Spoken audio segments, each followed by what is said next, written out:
Arkansas-Kansas game is going to be NBA draft guys. They're going to be all over that with the amount of NBA talent in that game. And I think Arkansas's athleticism and length and the way they hound you defensively. They are so stingy defensively. I think they can give Kansas some problems. Now, the one thing that Kansas has the advantage of is just being old. And DeJuan Harris has been there. Jalen Wilson has been there.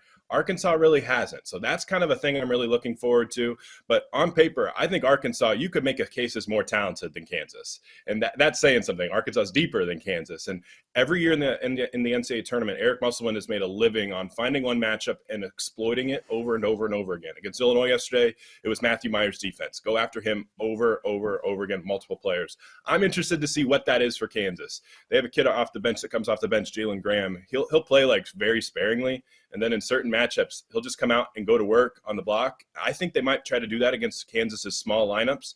Jalen Graham is going to have a 4-inch size advantage inside. He's one of the best back-to-the-basket scorers in the country. Arizona State transfer for you, Aaron. So he's one of the big-time players for that Arkansas team. I think he could have a lot of success on the block against Kansas. Auburn at home, basically, getting to play down in Birmingham. It's nice. They have a home crowd there. It was popping yesterday against Iowa.